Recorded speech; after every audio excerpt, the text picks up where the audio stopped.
Erie County, Pennsylvania, one of the snowiest places in the United States, one of the hottest when it comes to national politics. It's been said if you can't win Erie County, you can't win Pennsylvania. And if you can't win the Keystone State, you're probably not going to win the keys to the White House. Just knowing a little about Erie County voters means you know a lot about that election.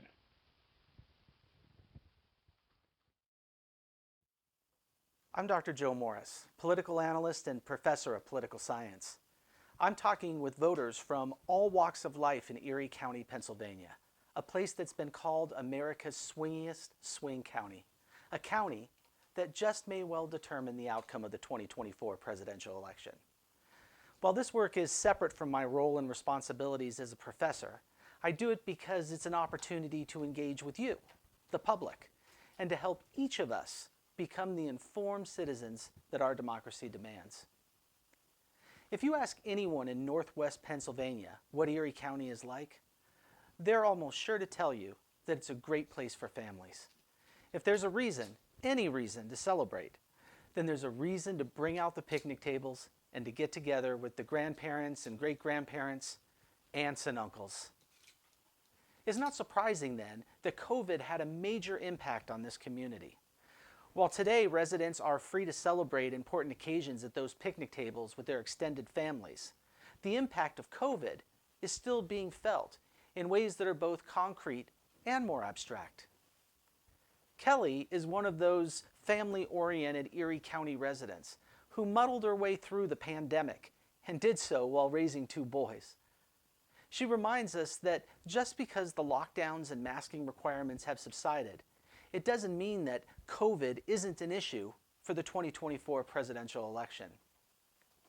Its impact on Erie City's already struggling schools, the county's economy, and the nation's politics are just some of the many issues she and her family discuss around those picnic tables as they share their thoughts about that election. Thank you for doing this. No problem. Really appreciate it. So tell me a little about your life. Well, I grew up on Lincoln Avenue, so not too far from where I live now. And I lived there until I went to college. I went to St. Jude, well, it was OLC back then, Our Lady's Christian School. And then I went to Villa. And when I graduated from high school, I went to IUP. And I lived in Indiana for a while after I graduated. Worked as a therapist for a while, and then moved to Pittsburgh for a job in research. And I actually lived away from home for 18 years and then moved back. So 18 years here, 18 years away, and then I moved back.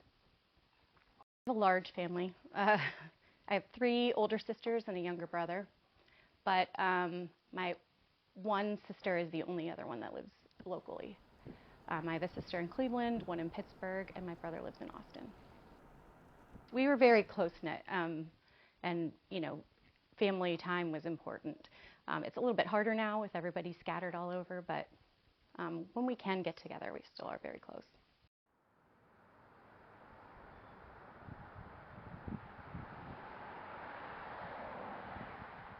I think the city is starting to embrace making some changes. To do things a little differently. I think before it was, you know, just everybody thought the way we're doing things, we just have to keep doing them. And nobody really wanted to change how anything was done. Change was scary for a lot of people here. And I think a lot of younger people are stepping up and getting involved and helping to change things and, you know, not make the city big or, you know, grow exponentially, but just try some new things that will help generate revenue for the city. It's almost a big small town. You know, things are so convenient and close. You take advantage of that. You know, we joke, my sister lives in Fairview, and we say she lives in Ohio. You know, it's so far away. Can't go all the way out to her house. You know, it's just all the way across town. So, but I think you have all of the things that big cities have here if you look. You know, but you know, it's just much more convenient. The poorest zip code in the entire country is in Erie, Pennsylvania. So you have all of that diversity. I mean, you have people who are doing very well for themselves, but then there's also people who are struggling. I mean, the Erie School District is 100% below poverty level, or 95%, I think something around those lines. I'm not sure exactly. But they don't even, do any testing for free and reduced lunch program because they just blanket the whole city for it. It's just, that's not a positive thing. When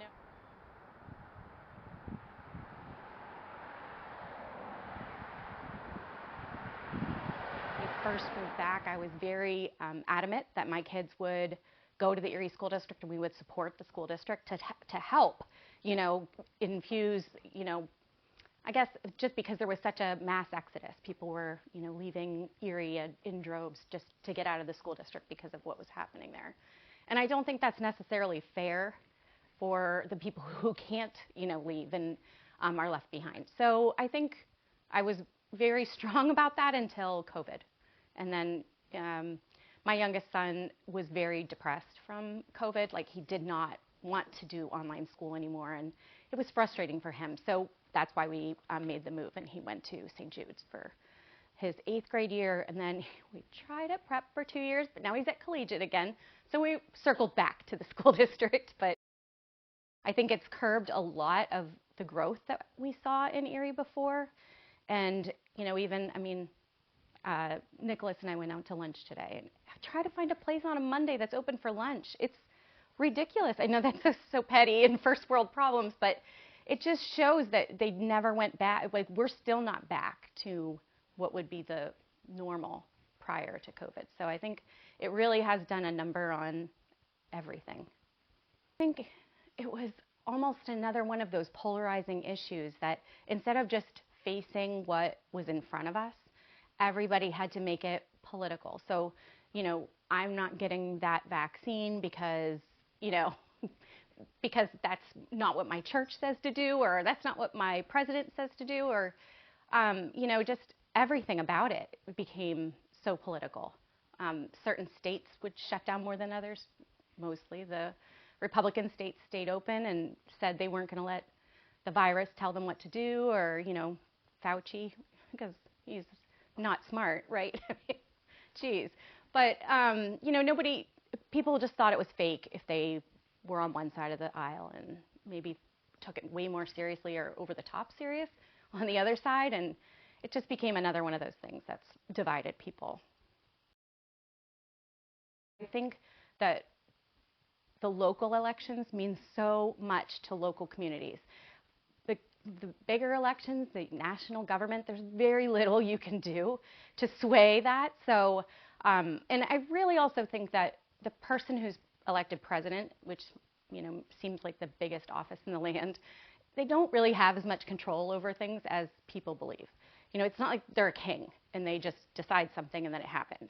So I think, making sure that you vote for the best people that you think are going to do what falls in line with your beliefs or what needs to happen in the country. But it's just so hard anymore because, the House and Senate flip-flop and the presidency flip-flops and nothing really gets accomplished. It's like the first couple years of a president's term is undoing everything the last guy did. So it just keeps rolling backwards. And I don't think we're making strides to move forward. I think that's hard. Just because then, how positive does it make anybody feel? This year we made change, but it's just going to be unraveled in a few more years. But hopefully we can get past all of that and maybe just understand that just because President so-and-so instilled a rule and they're a Democrat doesn't mean that as a Republican I need to unravel that. I should move on to focus on other things. And I think that's something that we're missing.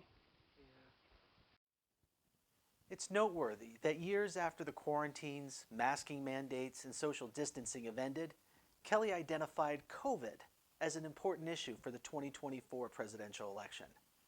Like many people across Erie County, a county that has voted for the winner in 25 of the last 28 statewide elections, she recognizes that the effects of the pandemic are still reverberating through the region's economy and through the lives of its residents.